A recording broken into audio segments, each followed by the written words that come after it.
بسم اللہ الرحمن الرحیم۔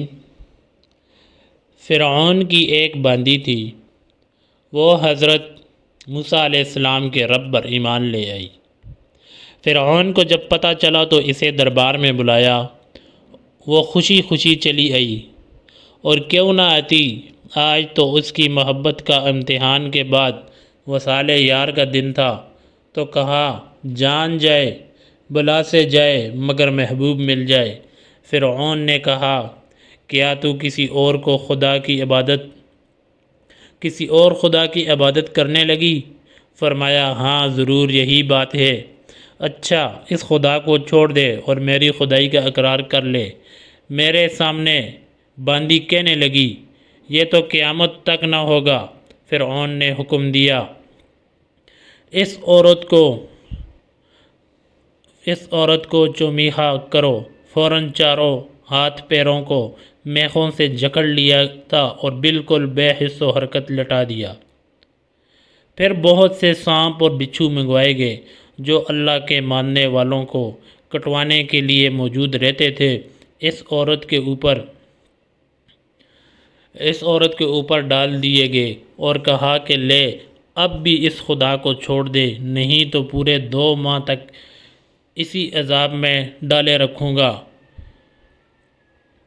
بی بی نے جواب دیا کہ تو 2 ماہ کی بات کرتا ہے، بے شک تو سارے سال کے لیے عذاب دے کر دیکھ، روز بروز خدا کی محبت زیادہ ہوگی، ایک ذرہ کم نہ ہوگی۔ بخاری کی روایت ہے۔ ہرکل شاہ روم کے الفاظ۔ ایمان کی شان یہ ہے کہ جب ایمانی لذت دل میں بھر جاتی ہے، کسی طرح نکلنے کا نام نہیں لیتی۔ اے فرعون 2 مہینے کیا تو برسوں تک بھی عذاب کرے گا تو بھی بندی اپنے مولا کو نہ چھوڑے گی۔ اس نیک بیوی کی 2 لڑکیاں، ایک 4-5 سال کی اور ایک ابھی دودھ پیتی تھی۔ فرعون نے دونوں کو بلا کر پہلے بڑی لڑکی کو ماں کی چھاتی پر لٹا کر ذبح کیا اور پھر کہا لے اب بھی سمجھ جا، نہیں تو اس دودھ پیتی لڑکی کو بھی اسی طرح ذبح کر دوں گا۔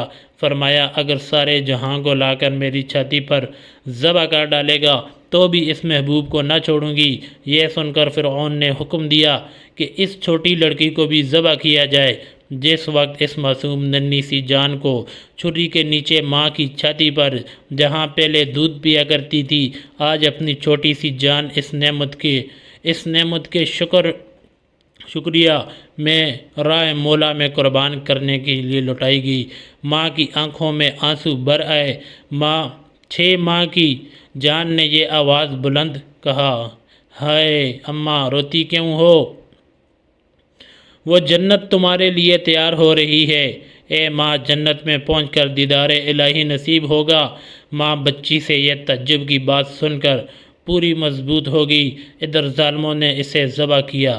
ننھی بچی کا فراق زیادہ ماں نے پسند نہ کیا، خود بھی ساتھ ساتھ راہی جنت ہوئی اور نہایت آرام سے جنت میں پہنچ گئی۔ یہ تینوں ماں بیٹیاں ادھر راہ خدا میں کام آئی۔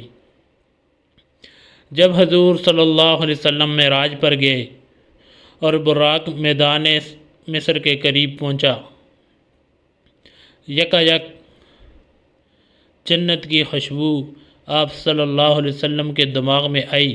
فرمایا جبرائیل یہ خوشبو کیسی ہے؟ کیا یہ جنت کی خوشبو ہے؟ حضرت جبرائیل علیہ السلام نے کہا یا رسول اللہ صلی اللہ علیہ وسلم، جنت تو یہاں سے بہت فاصلہ پر، لیکن یہ فرعون کی دختر کی کنگھی کرنے والی عورت کی قبر کی خوشبو ہے۔ ایک فقیر کی نگاہ ایک شہزادی پر پڑی، دونوں عشق کا شکار ہو گئے، لیکن زمین و آسمان کس طرح مل سکتے ہیں؟ شہزادی نے درویش کو کہا بیجا کہ تو مرد فقیر ہے، بے سر و سامان ہے، اور میں اس ملک کی شہزادی ہوں، ہم دونوں کا ملنا ناممکن ہے، مگر میں تجھ کو ایک ترکیب بتاتی ہوں، وہ یہ ہے کہ پہاڑ پر جا کر یاد الہی میں مشغول ہو جا اور ریاضت و مجاہدہ اختیار کر لے کہ تیری شہرت اور حلقت تیری طرف رجوع کرنے لگے۔ پھر میں بھی اپنے باپ سے اجازت دے کر تیری زیارت کو آیا کروں گی، اس طرح کم از کم ہماری حسرت دید تو پوری ہو جائے گی۔ درویش نے یہ پیغام سنتے ہی پہاڑ کی راہ لی اور یاد الہی میں مشغول ہو گیا۔ رحمت حق متوجہ ہوئی اور اس کو اپنی طرف کھینچ لیا۔ کچھ عرصے بعد اس کی عبادت اور مشغولیت اور بزرگی کا چرچا ہونے لگا، لوگ اس کی زیارت کو آنے لگے۔ شہزادی نے جب اس کی شہرت سنی تو اپنے باپ سے اجازت لے کر آئی، اس کے حجرے میں آراستہ و پیراستہ ہو کر داخل ہوئی، لیکن درویش نے اسے آنکھ اٹھا کر بھی نہیں دیکھا۔ اطاعت الہی کا ذوق اس قدر حاصل ہو چکا تھا اور محبت الہی کے قلب پر چھا چکی تھی۔ ہر چند شہزادی اس کو یاد دلاتی رہی اور بار بار کہتی رہی، میں شہزادی اس ملک کی ہوں، فلاں وقت ہم دونوں عشق کا شکار ہوئے تھے اور یہ میں نے ہی تجھ کو بتلایا تھا، مگر اس درویش نے ایک نہ سنی۔ دوستو، حاصل کلام یہ ہے کہ اللہ کی محبت دنیا کی تمام محبتوں پر حاوی ہو جاتی ہے۔ خدا تعالیٰ سے دعا ہے کہ وہ ہمیں اپنی اور اپنے محبوب کی سچی اور پکی محبت عطا فرمائے۔ آمین۔